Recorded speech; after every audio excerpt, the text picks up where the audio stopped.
Good evening. It's such a pleasure to welcome you to our book talk on a smarter charter. I want to extend a special welcome to the authors, Rick Kahlenberg and Halley Potter, and of course our distinguished panelists who you'll meet in a moment. We know now how politicized and polarized the charter debate has become. A couple of us, John and me and many others as old in the room may remember that Al Shanker, when he first began to talk about charters, had a very utopian vision in mind of teacher-led schools where teachers would be free to develop their own communities of learning. And that was a vision that was shared by a number of other early proponents of the idea of charter schools, Ted Koldery and Minnesota. I told John he used to send me notes in the 70s about experiments in teacher-led communities. So it was a long time ago that the dream began, and coupled with this notion of teacher leadership was a strong sense of diversity as charter schools serving a very broad population. And we know now that there are many charter schools that are not fulfilling that mission and are not fulfilling the dream that Shanker and people like Ted Koldery had. What's so great about this book is that we get some examples of charter schools today that are giving us some sense of the promise and the vision. And that's what's so exciting about the coming panel, to be able to debate these issues and to try to understand how charter schools fit into their historical context and have evolved today and can yet still evolve.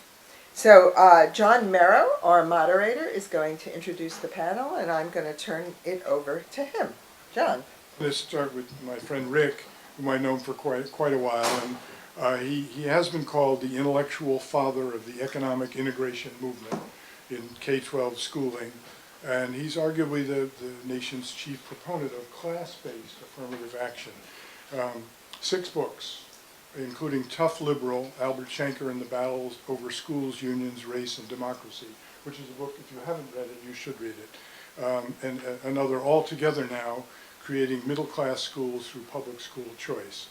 He's the editor of 10 Century Foundation books, including, well, I'm not going to go on that, but, and he's written for lots of publications, most recently with Halley, a lovely piece in the New York Times. Rick is a graduate of Harvard College and Harvard Law School. Immediately to my right is Halley Potter, the co-author of Smarter Charter. She's a former teacher in a public charter school, or a charter public school as they more appropriately should be called. She is a fellow at the Century Foundation researching public policy solutions for addressing educational inequality. She's co-author with Rick of Diverse Charter Schools Can Racial and Socioeconomic Integration Promote Better Outcomes for Students. She's an advisor to the National Coalition of Diverse Charter Schools, which is, I gather, a very small group. Growing. She also has been published lots of places. She is a graduate of Yale, so that they managed to work together. She's summa cum laude, so that probably, she's smarter than Rick, so that'll make it work. Yeah. Next up is another former teacher, Leo Casey. He's executive director of the Albert Shanker Institute. He was vice president for academic high schools for the UFT. He's a New Yorker and the son of 2 New York City public school teachers. Been to college all over the world, Tanzania, Toronto, Ohio. Taught for 15 years at Clara Barton High School in the Crown Heights section of Brooklyn, and taught civics, American history, African American studies, and ethical issues in medicine and political science. Go figure, that's impressive. And for 10 consecutive years, his classes, students of color, largely immigrant, largely female, won the New York City championship of the national We the People Civics competition, won the New York State championship 4 times, twice finished 4th nationally, pretty impressive. And another former teacher is Luis Huerta, who taught for 6 years at public school in California. And he's an associate professor of education and public policy here at TC. Teaches policy analysis and implementation, school finance, organizational sociology, et cetera, et cetera. Prior to joining the TC faculty 12 years ago, he worked at PACE, Policy Analysis for California Education, an organization I know quite well and respect. You'll find his articles in Educational Policy, the Journal of Educational Finance, Teachers College Record, the Peabody Journal of Education, Playboy, Hustler, the Journal, just checking to see if I'd lost you. Phi Delta Kappan. And he's currently serving as co-editor of Educational Evaluation and Policy Analysis. So it's an impressive credentials, but now, that's all, you did all that yesterday. Now you have to prove yourself all over again for what's going to be a tough crowd. What I'd like to do is, I'll throw some questions for a while and then open it up for you all. There's a mic there and there's a mic here. So at some point, we'll do that, okay? So let's start, let's just get a quick picture. The first charter school opened in 1992, so this is a relatively new movement. How many are there now? What percentage of American school kids go to charter schools? Rick, Halley? There are a couple thousand charter schools. You may want to pull that a little closer to you. There are a couple thousand charter schools, and they educate about 2.5 million students, which is about 5% of the nation's So they are only population. 5%. There are not all that many schools. We have about 100,000 schools in the country, and yet they have this inordinate influence, apparently. So now, the original notion of charter schools, Al Shanker, Ray Buddy before that, was cooperation and experimentation. The idea was that every school district would have a charter school where they'd try stuff and share what worked, share what didn't work. It was going to be a stronger voice for teachers. People would be there by choice, kids as well. They would stress diversity, the common school, the American notion of common school. What happened? Well, as you mentioned, I wrote a biography of Al Shanker, and he proposed this idea that would really captured a lot of people's imagination. Teacher-led, diverse schools that would cooperate with the traditional public schools. And then it was largely co-opted by a different set of people with a different agenda. And towards the end of his life, in fact, Al Shanker said he disapproved of most charter schools because it went in a different direction. Instead of cooperating with the traditional public schools, charter schools were seen as competitors. And in fact, Halley and I were struck in writing the book, almost all the research on charter schools is about who does better, charter schools or traditional public schools. Lost in the equation has been research about, well, what works and what doesn't work in charter schools, and then what are the lessons for the traditional public schools where the vast majority of students continue to go. How do you want to answer that? You asked what happened, and there was certainly a huge shift in the charter school movement, and that's one of the things that we talk about in this move away from a more collaborative model towards a real focus on the marketplace. But we also talk about charter schools that are really embodying these visions. So I think another thing that we see happen is not just a shift in the reality of charter schools, but a greater shift in media coverage and public conception of what a charter school is and what a charter school does. And there are a lot of charter schools, a growing number, that are focused on integrating students and giving teachers a lot of say.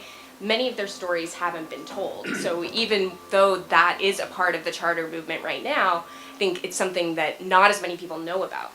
So did Al Shanker turn his back completely? Did he give up on charter schools? No, although I'll tell you, John, we will play good cop, bad cop. That's our routine here. So I will disparage charter schools, and Halley will rightly point out that there are some good ones.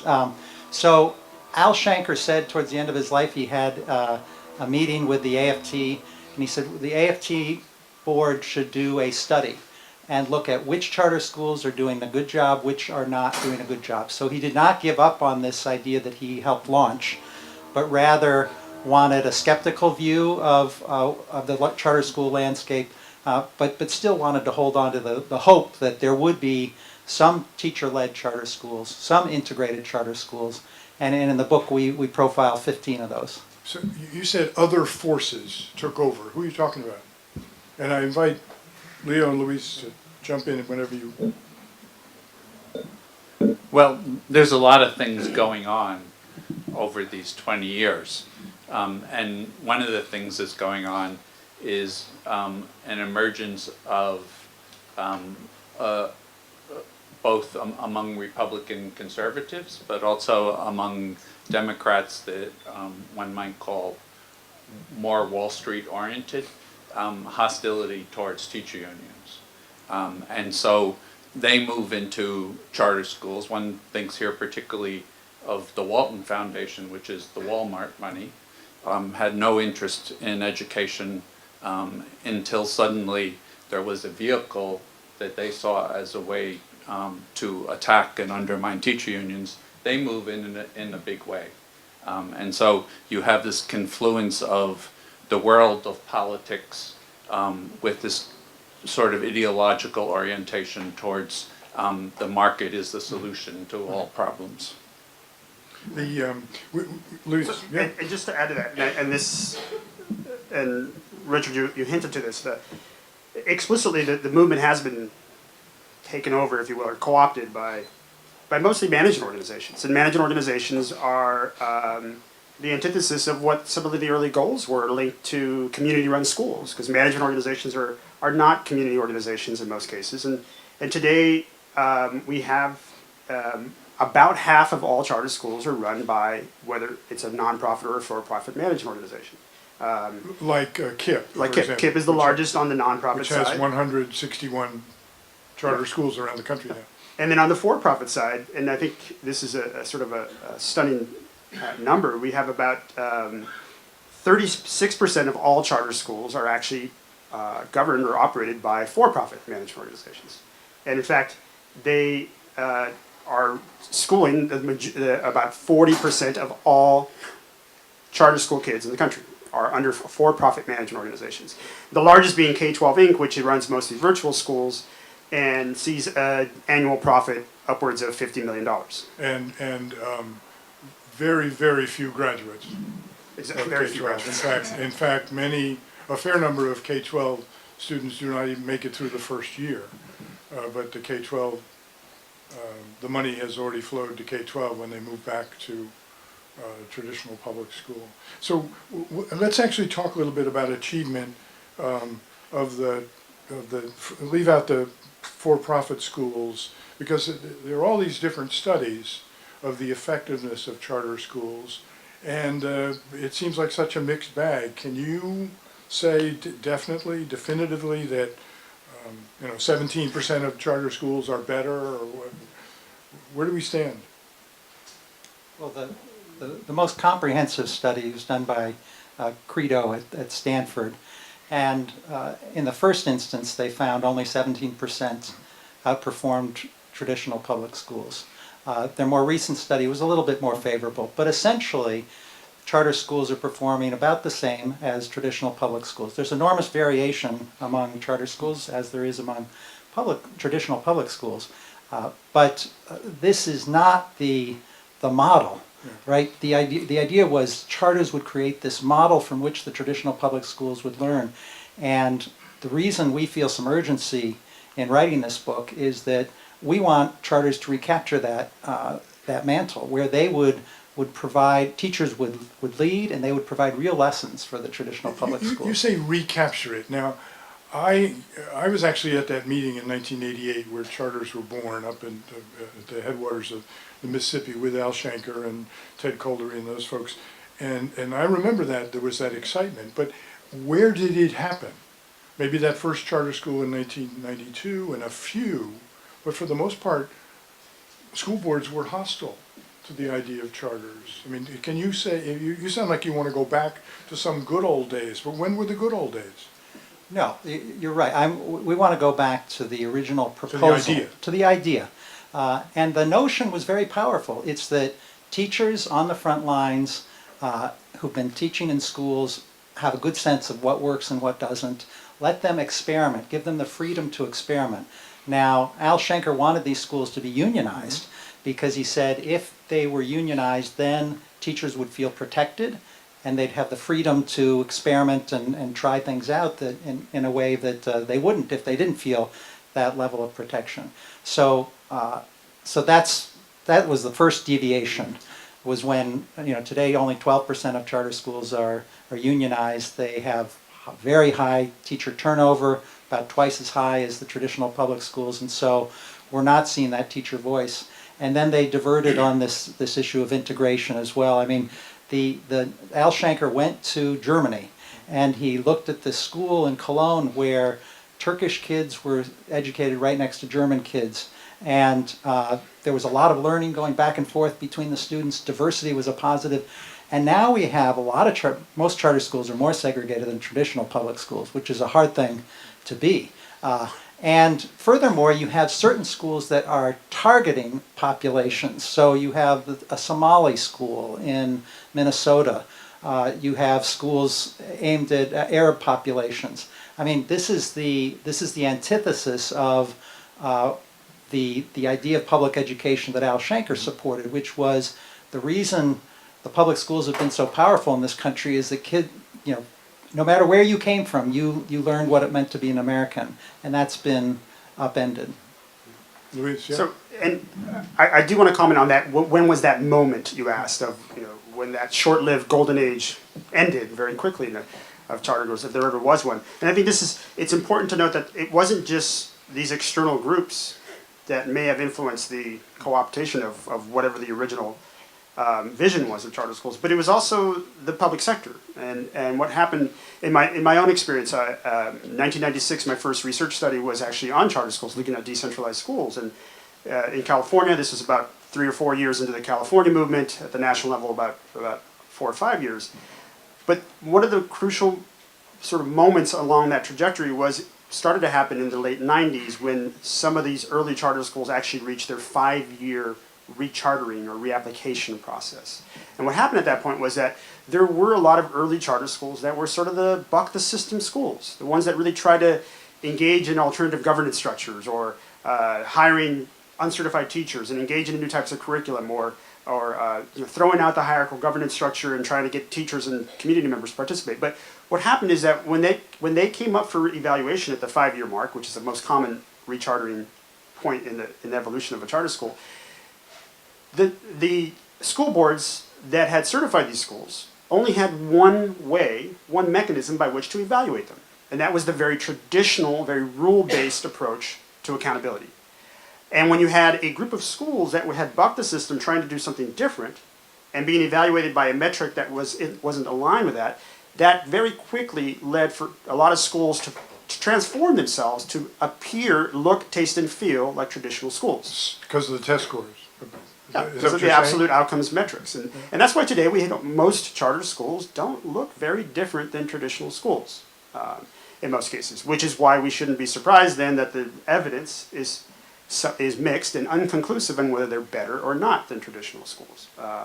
At the same time, as I indicated, there was later in the movement, probably mid-90s, when we saw this strong growth in the management organizations, which over the last 3 or 4 years, the overwhelming majority of schools that have opened have all been granted to management organizations. It's interesting that that whole idea of the lack of diversity suggests that if you're going to get back or begin again, you're going to have to address that question of measurement, how you evaluate a school, if it's just that single metric. I mean, I've gotten used to saying charter school, the term charter school is almost meaningless. It's like restaurant. It doesn't tell you a thing about the food. I don't know if that's a fair way of saying it, but I want to get more data out there, because you mentioned teacher turnover, and in your book you say it's a 24% turnover of teachers every year in charter schools versus about 12% in traditional schools. I want to ask about pay discrepancies, to get that out there as well, because charter schools are free. They can make their own rules. They can pay more or less. What did they do? Halley? Yeah. Well, the research that I've seen on that is mixed and regional, and in some areas, some charter school teachers on average are making more than teachers in traditional public schools. In some areas, it's less. In general, research on benefits has shown that across the board in most places, that seems to be less generous at charter schools than at traditional public schools, which isn't too surprising. And Well, but then I would say that goes along with that also is research on work conditions and hours and expectations. And so coupled with the fact that on average, most charter schools have longer defined hours for teachers, and we know teachers aren't just working those hours anyway. But so that coupled with the fact that in many areas charter school teachers are earning less is part of what we see in this dynamic of, I think, a charter school teaching force that is really being so maybe the push and turnover, stress. maybe the turnover is easy to understand. They don't get paid as much, they work more hours, and maybe the turnover is appropriate. Maybe they're lousy teachers. They're being fired. Right? Well, I think, you know, to understand turnover, you know, teachers burn out not just by working hard, because teachers always work hard. They burn out when they're working hard and they don't feel very effective. And so what you have here is actually a business model, I think, of actually based on a high rate of turnover. They and is connected. There's certainly a connection between no excuses pedagogy and the culture and a teacher-proof curriculum with having a group of teachers which are continually novices, where they last for 2 or 3 years. And they may have most. only signed up for 2 years. Yeah. Charter schools do rely fairly heavily on Teach for America, in my experience anyway. Is that, yeah. That's certainly true of the major chains. And one last piece of data, the special needs kids. Public schools are public schools of choice, but it's supposed to be the families that choose, not the schools. There's some allegations that charter schools are pushing away special needs kids. What can you tell us about that? I think the national data does show that charter schools serve fewer special education students, and I know, some studies at New York specifically have looked at the effect that may have to do with families being less likely to apply to charter schools. So that might be part of it. There might be other factors going on.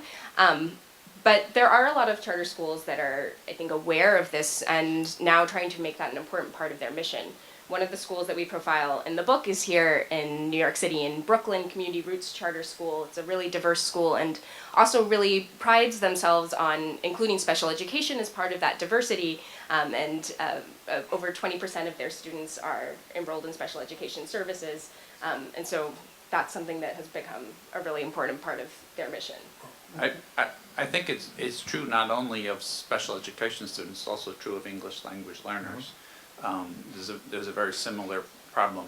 And it's a rather easy, I think, procedure to game a lottery system if you don't want English language learners, which is just produce all your materials in English. And you're not likely to... Hand them out at a golf club, as you got country club, as they but explain in the book. Yeah, the associated problem here, I think, with special education is not just the fewer numbers, but also the much lesser degree of disability. So the district schools will end up with students with really great disability, and when you go to a charter school, the special education students they have the mildest disabilities. John, can I go back to Yeah, one thing you yes, said of course. before? Because I don't want to leave that out there. You said part of the reason for the teacher turnover may be that charter schools are firing bad teachers, and the data don't really support that. So the reason, the primary reason the charter schools have higher turnover is that there are higher levels of dissatisfaction among teachers. Marginally, their charter schools do fire some more teachers, but that doesn't account for this difference between 12% turnover and 24% turnover. Yeah, there's a website of disgruntled teachers, which is illuminating reading, and I'm forgetting a name. Is it Glass? Does anybody remember? I'll post it somewhere, but it is well worth reading. But I want to go back to that special needs thing. I spent a lot of time in New Orleans after Katrina, as they converted to a now entirely charter district, and we met a number of teachers who told us how the charter school would suggest to parents that they take their child down to this one school, and that one school had about 35% special needs kids. But the charter people we spoke to, I mean, they made a case that, hey, you know, it costs $45,000 to educate this kid, and we only get $7,000. So they just, and they were, I mean, they seemed genuinely torn. I wonder, can you see it from that vantage point? If they can't afford it, what should they do? Well, I'll tell you, it's certainly not the case in New York City where the dollars for a special education student would follow the student. There are issues of economies of scale. Yes. And so, you know, and those need to be addressed. But there's really no reason why charter schools couldn't be pooling their resources in order to deal with special education students. The idea that, you know, because there's economies of scale, we'll just send all the students that are most difficult to educate to district schools, you know, really is something which is fundamentally wrong with what we say charter schools should actually be doing. In New Orleans, they are supposedly trying to create that system because they pretty quickly learned that if they set up all these independent schools, a lot of them would start gaming the system. That you do need some. Yeah, Luis?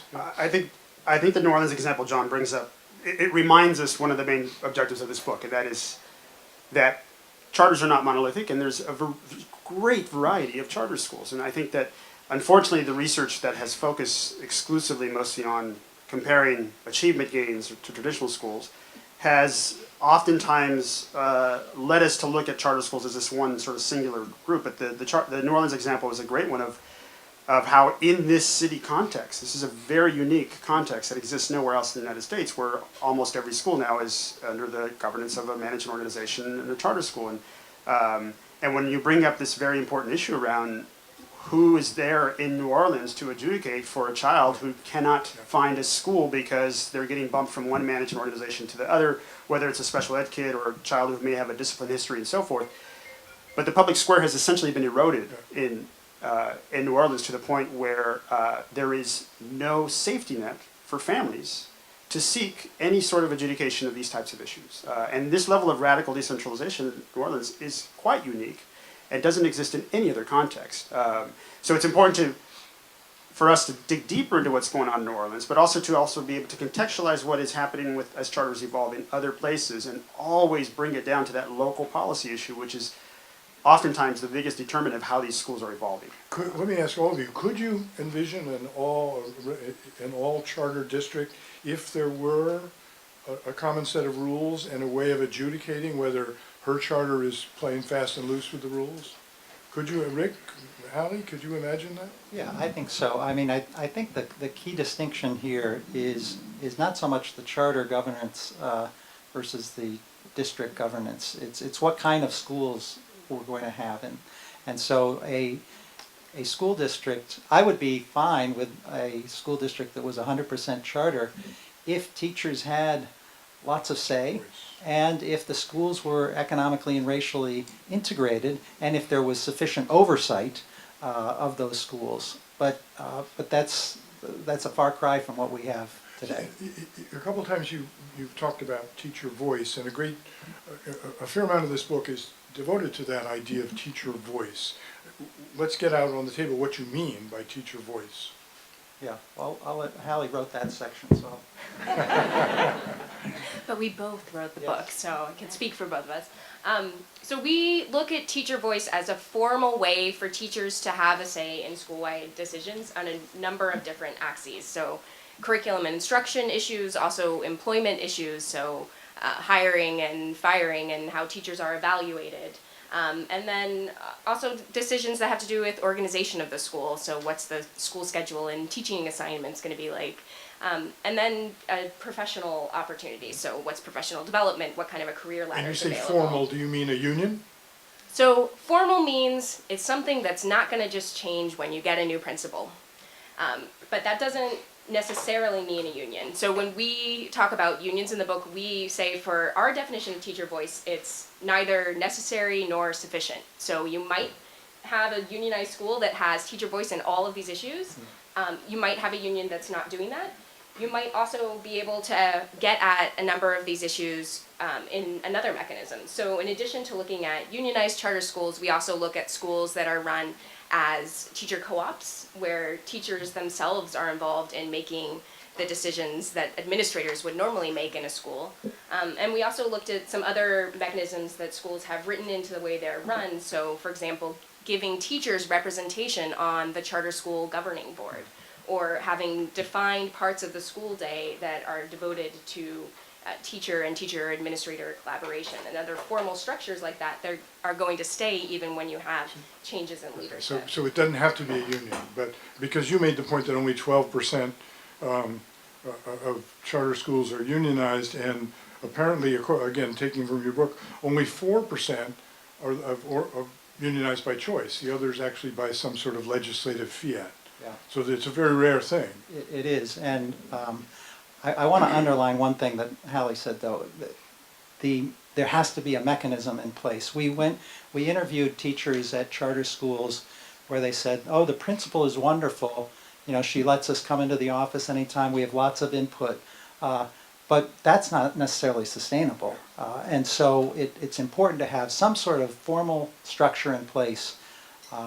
In many cases, it'll be a union, but it could be a cooperative model as well, where you don't need a union because teachers are running. There's no one to bargain with, right? If teachers are running the school themselves. But so it's collaborative decision making. Yes. That sort of thing. You mentioned High Tech High, a wonderful school out in San Diego where there's 45 minutes every day of what you call protected time, where I gather they can talk through organizational issues. That's what you're talking about, having it in the structure. How rare is that in charter schools, a teacher voice? I'd say it's, well, and Leo may want to comment on this as well. I'd say right now it's pretty rare. There has been an emphasis on managerial control. Many people, I mean, if you talk to those on the right, like Checker Finn, he will say the most important characteristic about a charter school is that the management can fire and hire however much they, precisely as they wish. To my mind, that's not the ultimate measure, and we ought to find ways to tap into the creativity of teachers rather than just empowering principals. Yeah. So I think it's very rare.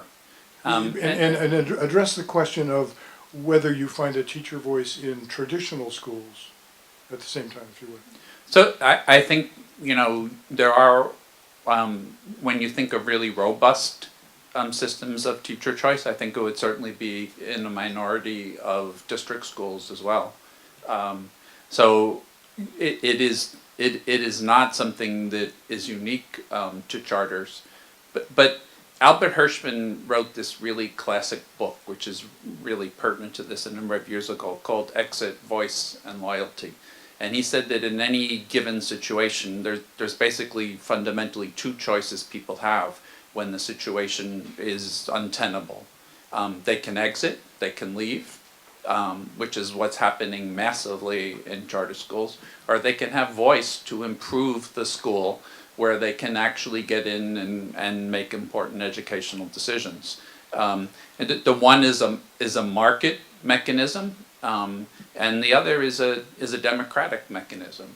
And so if you ask how many schools are really democratic, where teachers really have that voice, where they can sit down and at least once a week make all the important economic decisions, there are schools like that in New York City. You think of Debbie Meyer's school, you think of the consortium schools, you think of Urban Academy, but they are a small number of schools. I think the problem that charter schools pose is how radically they've gone towards the exit option, and how that really fundamentally keeps them from being able to even keep the teachers long enough there to have the skills. I mean, teaching is a damn hard craft to master.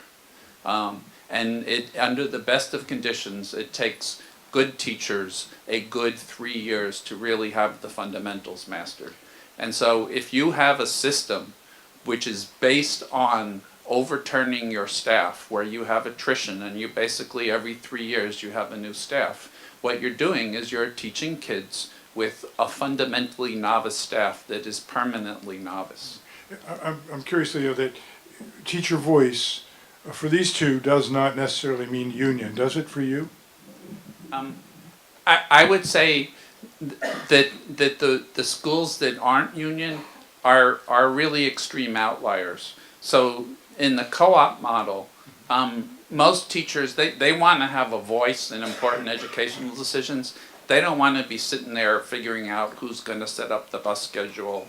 And I mean, they want to delegate those kind of administrative decisions to administrators.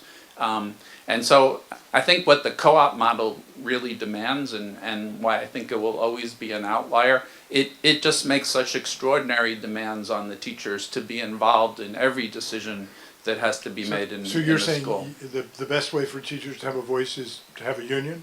I would say it is, and here I would perhaps do it a little differently than Rick. I would say it's a necessary but not sufficient condition. Because in order to have voice, you need to have a partner on the other side that really wants to collaborate and really respects teacher voice. More often than not, teachers will come and say we want to form a union precisely because there's a complete lack of collaboration there. And so that's a heavy lift to transform a school administration or school leadership where there's a complete absence of collaboration to really genuine collaboration. Give that to Louise because she was scribbling madly down there. I'm going to use my teacher voice to No, we'll give you the mic. So I think early in the movement, and this is what we saw in my own work and some other work has documented this, that is a lot of what led to early burnout among many charters was that there was a substantial amount of teacher voice in governance structures and running the school. And I think that the teacher voice today is often defined by most of the managed organizations as sort of the participatory contexts that have been built into the governance structure of these schools, and that oftentimes it looks like collaboration with peers and so forth. And that's very distinct from voice linked to running or steering the ship, if you will. And I think that over time, this is one of those areas where management organizations have promised voice, but it's often in the context of developing teachers, but not so much in developing leaders that can actually engage in the governance structure. Now, I bring this up because the nuance here is important, because we also know that a lot of teachers don't want to engage in the day in and day out of governance. They want to be leaders in the classroom and instructing their kids. And they want to leave the governance stuff up to the administration and so forth. And if that's a more efficient way to run some of these schools, then it's important for us as researchers to look at that. And I don't want to assume that just because teachers don't have voice in the governance structure, that they are not true actors. Well, I would assume school. if you have voice, then you can exercise it or not. I mean, that would be, is that, Yeah. Yeah, I was going to say something briefly about Green Dot charter schools in California, which is an interesting example because they're a charter network with a number of schools, and they're formed their own union when they started. And as that network has grown, the relationship between the union and management has really had to change. They started out being able to just have meetings where all of the teachers came to the room and they made decisions about the school and then about the small network of schools, and they could do it that way.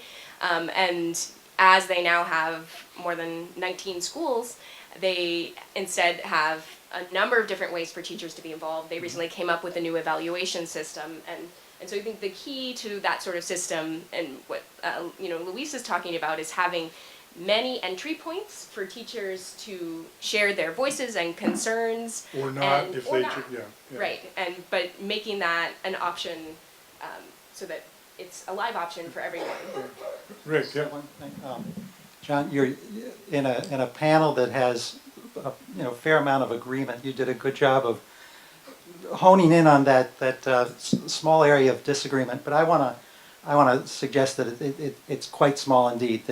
That the teacher cooperative model, which we talk about in the book, is one where some of the teachers said it was exhausting, and that they didn't choose to stay in a school like that. I think it will always be an outlier, but in principle, I think there's while teacher voice will be exercised in most places through a union, that in principle there is this other option. But I'd agree with Leo, it's going to be very rare. The schools that we looked at that were co-ops tended to be very small, because if you want that democracy to work within the school, there are limits in the size, and the real lesson may be for cooperatives within particular subject matter areas, as opposed to schools. Side trip here, you mentioned Steve Barr. The outtakes for a notorious film called Waiting for Superman include Davis Guggenheim filming Steve getting on a plane to fly to Washington, from LA to Washington, to sign a union contract with Randy Weingarten, where his schools would be unionized. That didn't make the film because the film had a Actually, point to make. I was there. They actually came to a ceremony in which the contract was signed, and it disappeared. And instead they used when time came to make the film. Instead they used the Darth Vader film music for Randy. I just wanted to. I think there's a point here on teacher voice. I think what teachers want. Teachers want voice about the important educational decisions in their school. So I think, because even the teachers who are focused on their classroom, those are the decisions that affect them in their classroom. And because teaching, a good school is a profoundly social place where it's not just a teacher in his or her classroom. The teachers are constantly collaborating and working together. The data I've seen says teachers want voice on discipline issues. Want some way to get the kids, bad kids, acting out kids out of the room, etc. Is that not true? I think teachers do want voice on how discipline is done, and they want effective discipline.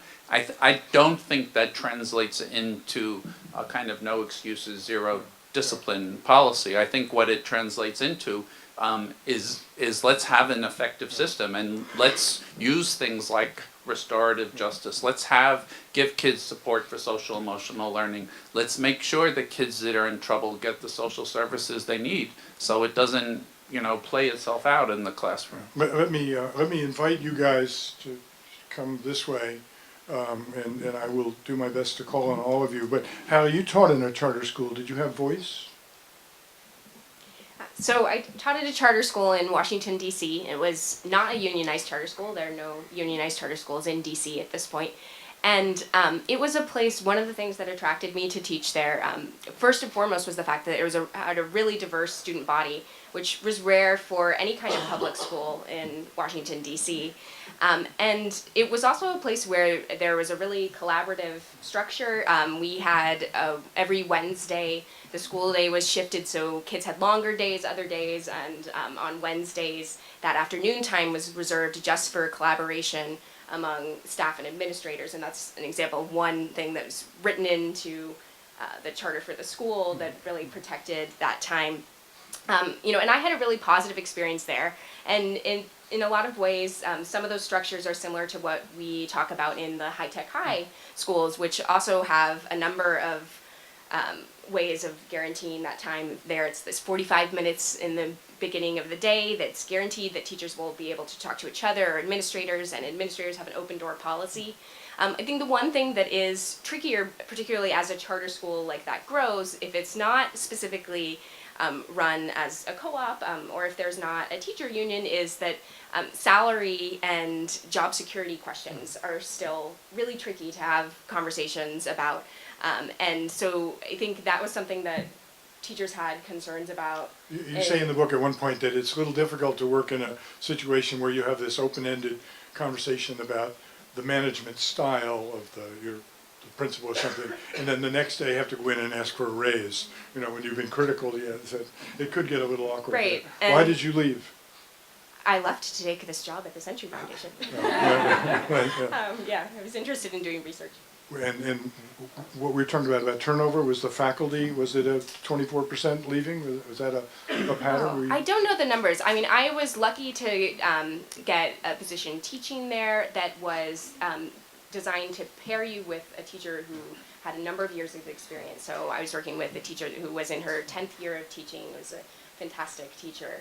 And so there was a good portion of the staff there that had a number of Had years of dementia, teaching at other schools under their So it belt wasn't before they sinkers, came wasn't there. the old sink or swim kind of Right. thing. Hi, my name is Vikash Reddy. I'm a doctoral student here at Teachers College, and I'd like to thank you first of all for a very engaging discussion.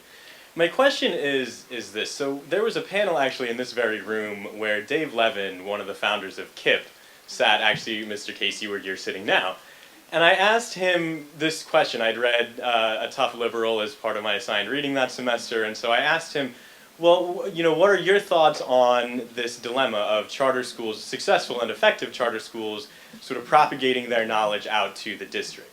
And his response essentially was, well, the fact that you're asking that question makes me know that somebody is concerned about that. So that's not really part of my day-to-day, and I'm encouraged by the fact that somebody else is thinking about that. So now I've noticed, I haven't yet read the book, but you mentioned that there are some schools that are taking this on, and my anecdotal evidence would suggest there are some that aren't. And so I'm wondering, sort of, do you see a way in which we can institutionalize that goal and that sort of passage of best practices, as it were, between sectors, and get beyond some of the competition aspect of the charter movement? Great question. Rick, Halley? That's a great question, and a number of the things that we look at in the book are things that particular charter schools have taken on. So City Neighbor Charter School in Baltimore has started this conference around progressive education pedagogy that they hold every year, and that's open to charter teachers, district teachers, private school teachers, and that's a project that they then run and have sort of created from the ground up. And you know, another example, E.L. Haynes Public Charter School in Washington, D.C. is actually running the district's Common Core Collaborative that trains teachers from charter and district schools throughout Washington, D.C. to help adapt to this transition to the Common Core. And you know, both of those are examples of things that those individual schools have brokered, just like you said. I think in terms of scaling that, one thing to think about is first just having local partnerships that charter school teachers who know district teachers near them. You know, in New York City, we have co-located a number of charter schools are in co-locations. It's actually only 8% of all co-locations actually have a charter school in them. But in those cases, one beginning step to that would be to have a policy that staff in the building get to know other staff from all of the schools. And that's a You leadership know issue. who's- That's a right. leadership So there's some basic structures, I think, that would be relatively easy changes to build better lines of communication, to at least know what other partners are doing. And then in terms of having support for more schools to And I would take just, things I would and just say, expand them yeah, into bigger projects. if you go on our website, learningmatters.tv, we did a piece a couple of months ago about Spring Branch, which is a district outside of Houston, where the superintendent invited two charter networks, KIPP and Aspire, I think, to come in and co-locate in two of his middle schools and set the leadership. We were going to learn from each other and so on. Yeah. So let me just say, I think there's two important things that have to happen for genuine collaboration along the sort. One is there has to be an end to the zero-sum game competition that charter school folks like Eva Moskowitz live and thrive on. As long as teachers and others in district schools believe that charter schools are out to kill them, they're not going to be in a frame of mind where they want to have cooperation on any level. So that's the first thing. The second thing is, what's often the assumption of these conversations is that somehow charter schools have all the knowledge and district schools lack it. And again, that's not a very good basis for any conversation to start. And in fact, some of the most creative, when you look at this city, some of the most creative models for doing schools differently, you look at the New American Academy, you look at Looking Generations, these are schools that grew up as district schools. And so there needs to be if there's going to be collaboration, there needs to be a fundamental sense of A equality. willingness to learn. Well, yeah. I'm John, going to take can- another question. Yeah, please identify yourself. Hi, Jonathan Gurko, Charter Gadfly.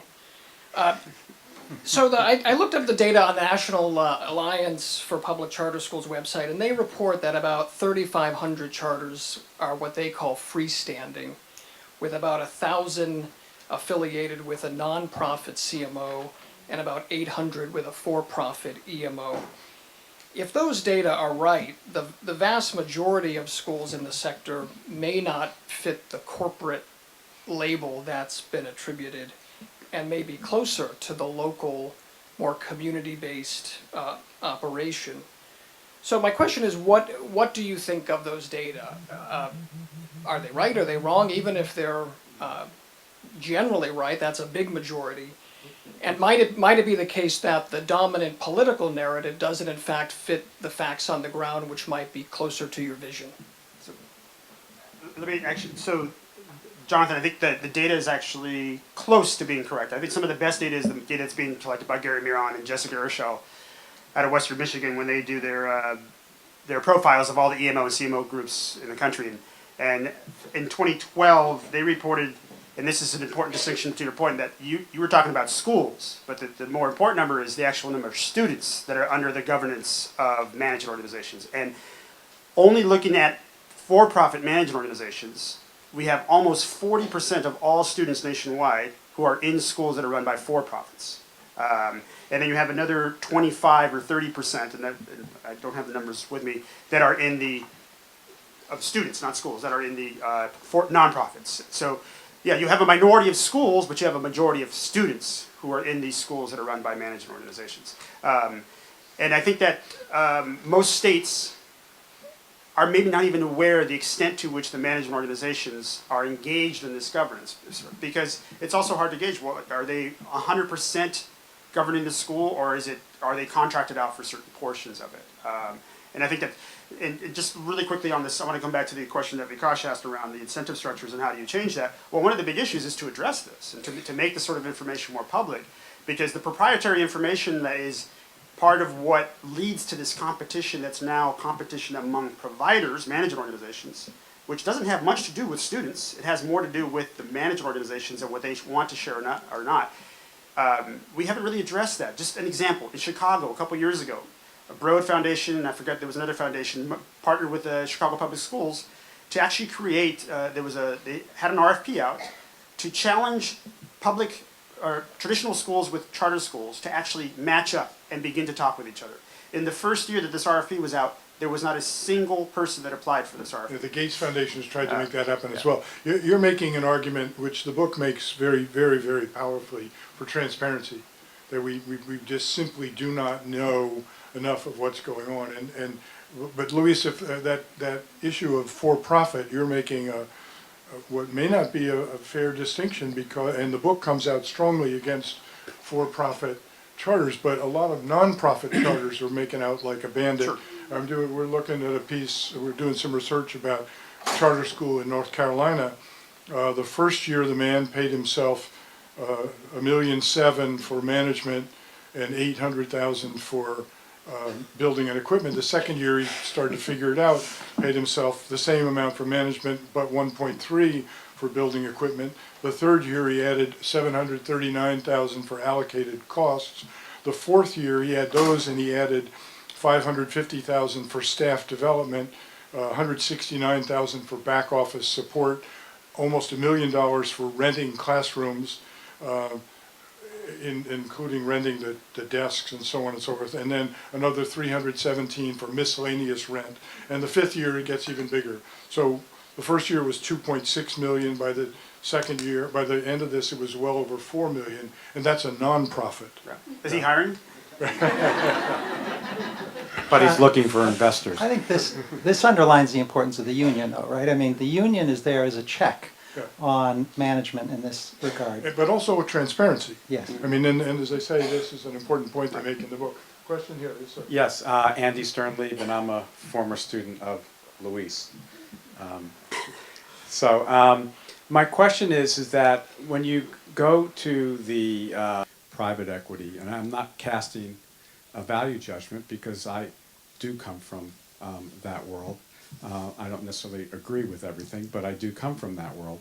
What is your question? Isn't that really antithetical to the whole concept of teacher voice or teacher autonomy? I mean, they have a clear vision of how things should be run, and it's a hierarchical management approach that I don't see how necessarily you can jive their operating philosophy of how you do things, how you get results, how you organize a classroom, and the concept of teacher autonomy or teacher voice. Well, I'm just say, I think you could have superintendents or principals who come in with a lot of that same attitude, regardless of whether it's coming from specific experience in the private sector, in terms of just thinking that that's the best management style. So that's why I think having mechanisms that guarantee that teachers are going to have a say in decisions is really important. Well, it's beyond the management style. But can you get to where you want to go without the Walton Foundation moving out, Dan Loeb moving out, et cetera, et cetera? Well, would it be such a tragedy if they did? I mean, No, but it's really, a serious question. I mean, yeah, no, I think, for example, KIPP probably makes its decisions about things like unions in large part based upon where they think they can get money from.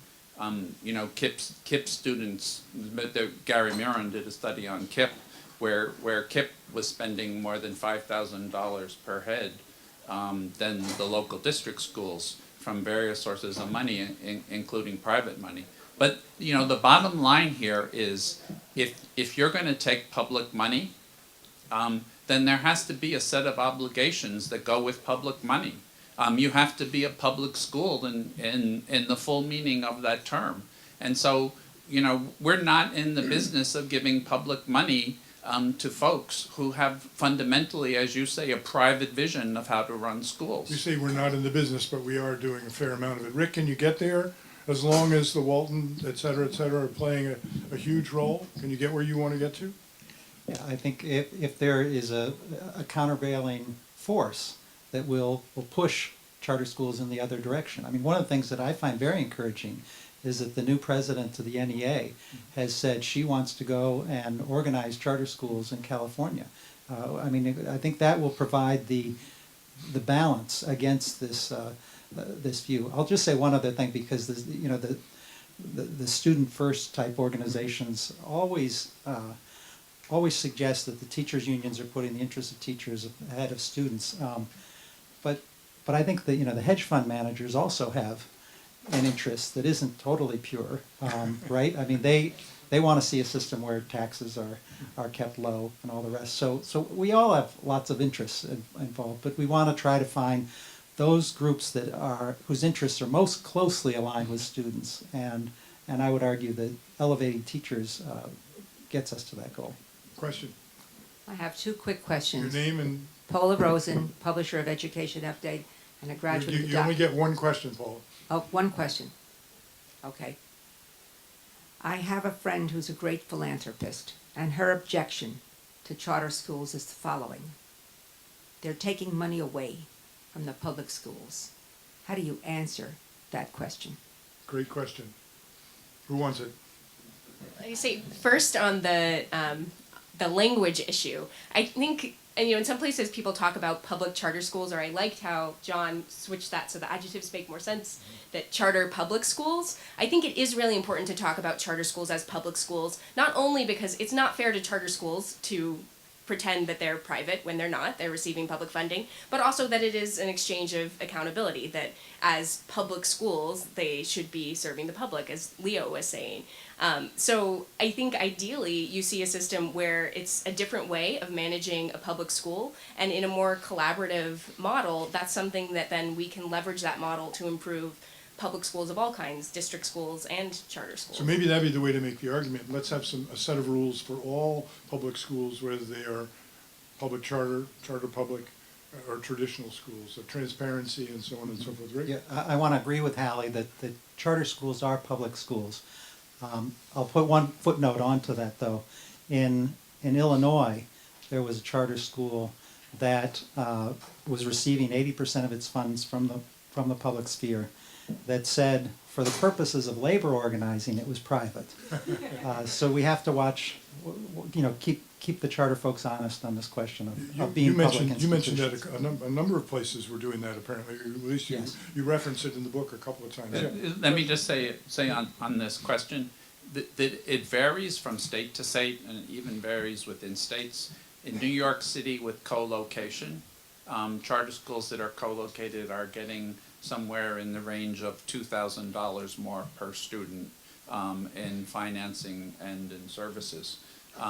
And so insofar as you have that disparity and that money is taken out of the global education budget for the city, you do have a situation of inequality. One of the things that seems to me is that the argument should be for transparency and equal treatment of all the schools, whatever their organizational, but transparency. New York, in its wisdom, counts school suspensions, but it counts suspensions by kid. So if Halley and I are students, and we both have single moms, and she's suspended once, and I'm suspended 7 times, that's 2 suspensions.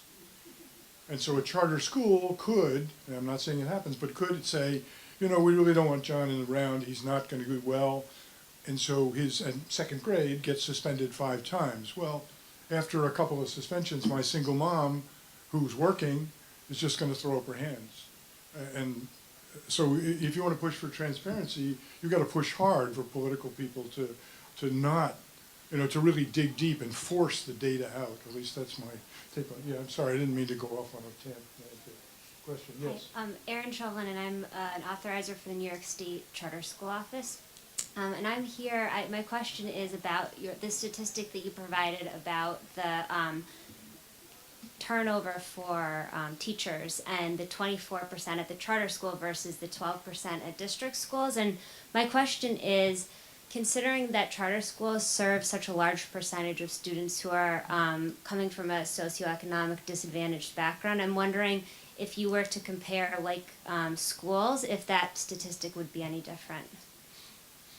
Yeah, that's a great question. So this research on the 24% versus 12% comes from researchers Stewart and Smith, and they looked at a lot of factors, school factors and teacher factors afterwards to try and break down that gap. So school factors like, is it in an urban or rural, suburban location, and what's the student demographic, and teacher factors like teachers' demographics and how long they've been teaching, because we know that on average charter school teachers are younger and less experienced, and that those are also associated with turnover, as is working in a higher poverty school. But when you account for all of that, you shrink the gap, but you only shrink it by a little less than half, and the rest of the gap is still there. So, based on the best research that we have looking at all of those different factors, that accounts for part of the difference, but not all of the difference. She raised that question about the kids they're serving, and in the book you talk about segregated by design with great disapproval. Would you just expand on that a little bit before we run out of time? Yeah. Segregated by design. Right. So a lot of the charter schools purposefully locate in very high poverty neighborhoods and boast about having very high percentages of low income kids. And on the one hand, that's understandable because they think they've got a special product, they think they can really help kids, so why waste your money on middle class kids?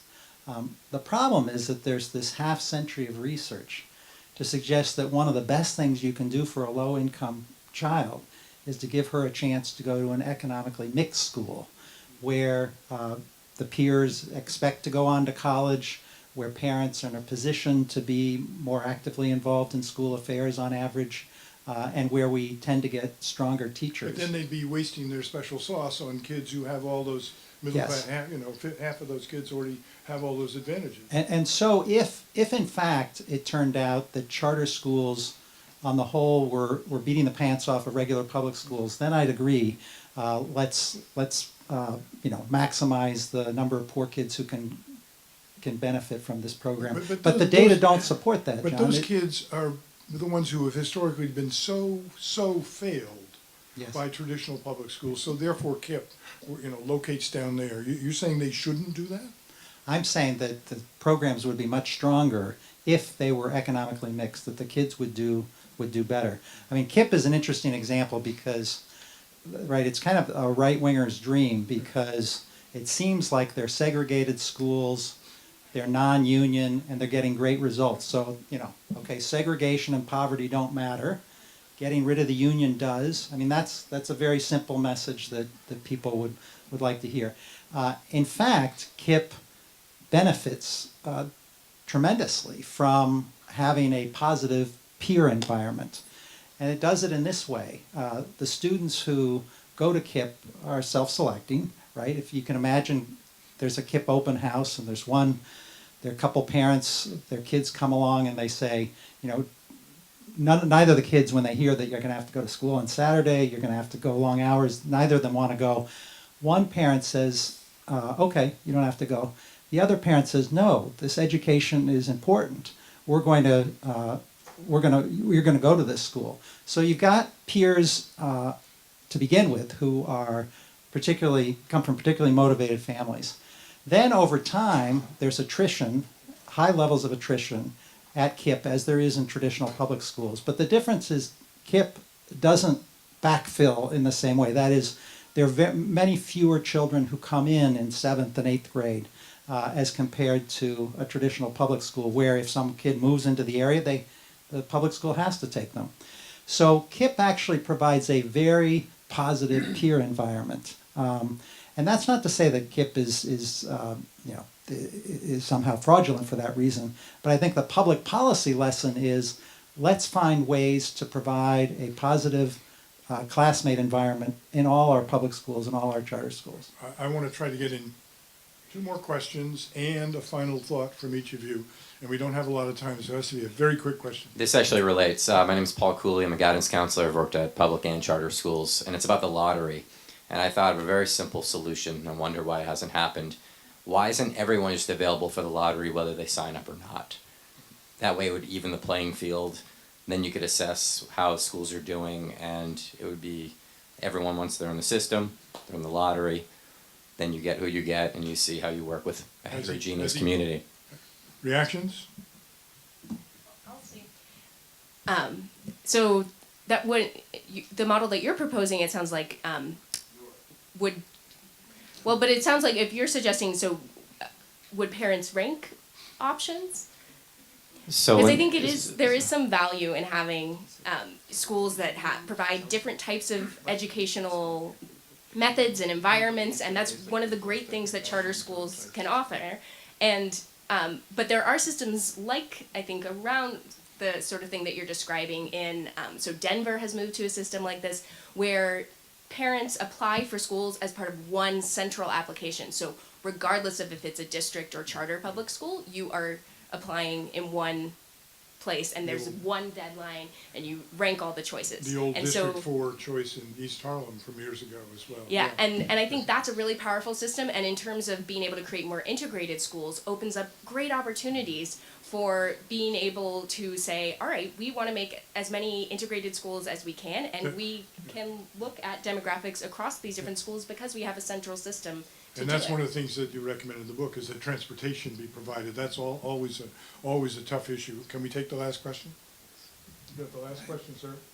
Thank you. Jonathan Spira, co-founder of Generation Schools, and thank you, Leo, for the shout-out. Brooklyn Generation is a district school. So my question is actually based on the fact that we've tried to innovate sort of agnostic to the district and charter divide.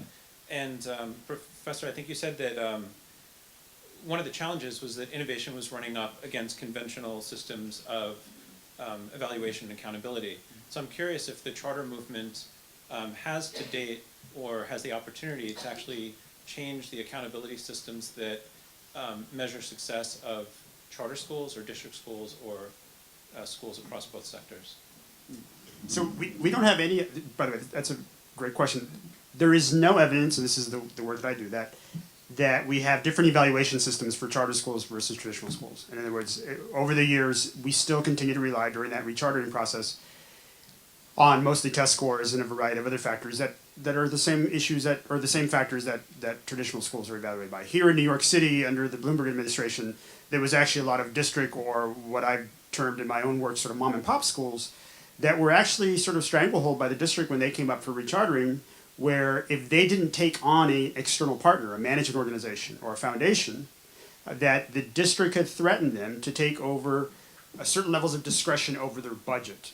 And this was happening in many schools here during that transition time. So they were imposing one way of deciding. Exactly. And And the district at that point was using sort of these external partnerships as a relief valve, because they knew that partnerships with foundations or partnerships with management organizations can provide additional resources or whatever different leveraging that for facilities or whatever that were. Well then, Luis and the rest of you, then couldn't the National Association of Charter School Authorizers play a huge part here? I mean, that is the organization. What if they were to say, when we authorize, and that's when you grant the charter, you say, here's how we're going to judge whether you're successful. What if they were to take the lead and say, it's not just charter schools, it's teacher turnover.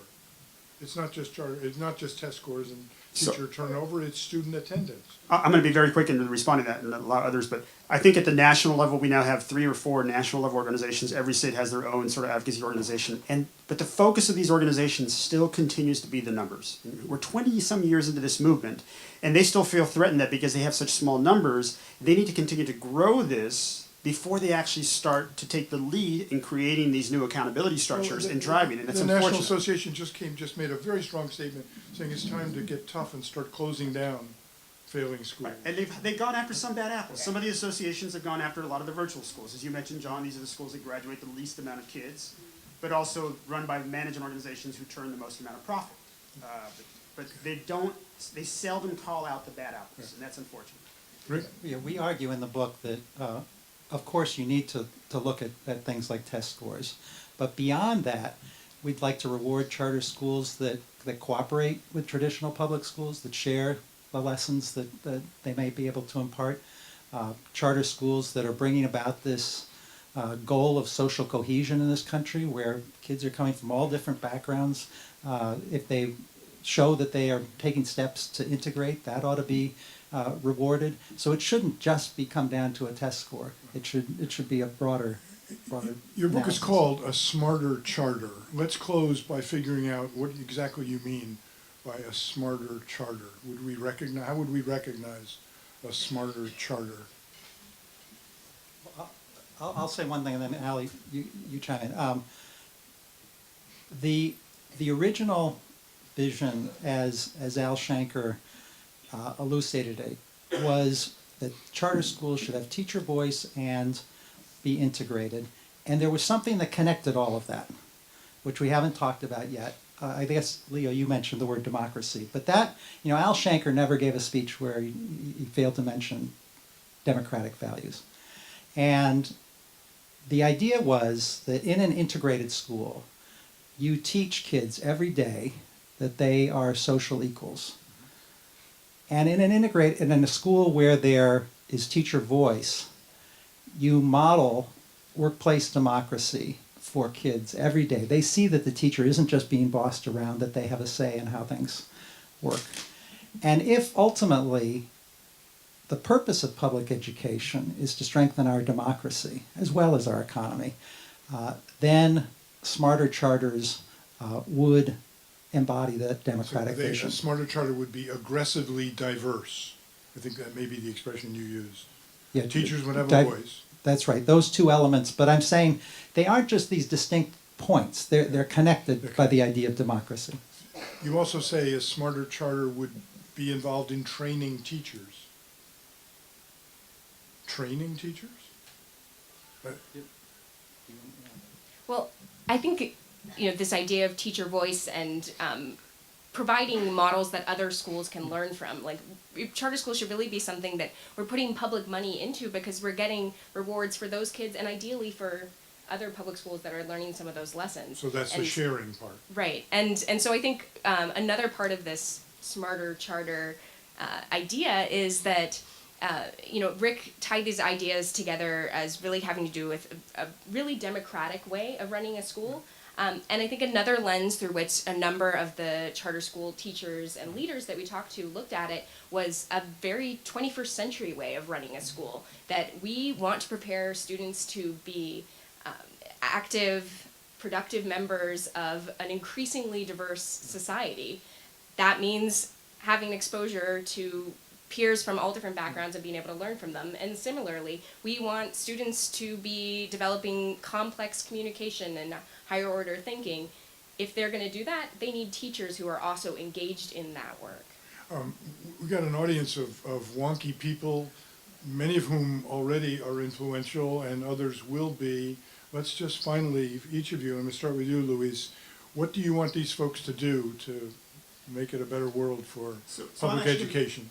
Thanks, John. I'm actually going to answer the last question that you asked Richard and Haley, which is what should a smarter charter look like? And I think that, consistent with what Haley and Richard said, that a smarter charter, or the state actually has the ability, and local governments have the ability to create these smarter charter schools that are consistent with what is talked about in this book. In other words, the states have the ability to promote issues around equity and democratic participation and diverse opportunities for students.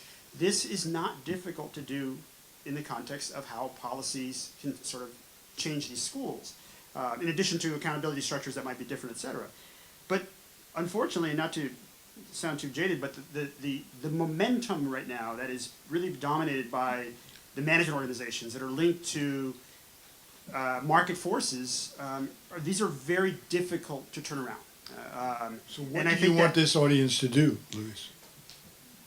Well, I'm not going to advocate what they should do, but I think they should keep actually engaging in this discussion and to discover this broader research, to push students, professors to actually engage in the work that's going to get us to understand these nuances of what's going on with a lot of these schools, as opposed to so much of the work that we've been looking at, which is just sort of performance issues. And I think that that additional information that we need is what's going to inform this broader discussion. Leo, what do you want these guys to do? Well, let me put it this way. The reason why we support education with public money, that we create a system of public education, is because education is a public good. There are things that education does, like socializing and enculturating children, teaching the values and dispositions and skills of democratic citizenship, that won't be done by the marketplace if we don't provide public support. And when we provide public support, a school needs to be public in the fullest meaning of that term. It can't just be a private school that takes public money. It has to be transparent. It has to allow voice for teachers and parents and developmentally appropriately for students. It has to be integrated economically and racially. It has to be a place where governance is transparent. All of those things, and I wouldn't say that the district schools don't have a lot to go in that respect, but those are the things that we should demand of public schools when we give public money to support them. Okay, now I would, before these two answer, I want you all to go buy this book. Rick, so you don't have to say that. Rick, what do you want this audience to do? And they are right over here. Oh, I forgot that. I mean, I would encourage all of you who are getting involved in education to, whether it's a district school or a charter school, to really bring back this notion of democracy in our schooling. And the charter school provides an exciting opportunity for that. We had one charter school leader, Bobby McDonald, at City Neighbors Charter School in Baltimore, said, this is such an exciting opportunity to start a school from scratch. Unfortunately, most of the people who are doing that today have a fairly conservative ideology. And a lot of scratch. And a lot of scratch to do it. But I think there needs to be a counterforce, a group that can go into charter schools and inject the democratic vision as the original folks who got behind charter schools had hoped. Howard? I want more smarter charter schools. So I want people to if they work in a charter school or send their kids to a charter school or on a board of charter school, to think about how some of these issues play out in that school and how changes can be made. I'm also interested in seeing a lot more schools started following these models. I think there are some really promising things being done, and people don't always know about those stories, so I want people to hear them, and I hope that inspires a lot more schools. And those of you who are going to be superintendents, I hope you will come into it with a spirit of cooperation. It's a treat for me as a moderator to work with 4 really smart, thoughtful, eloquent people like you. Would you give it up for Luis, Leo, Rick, and Halley?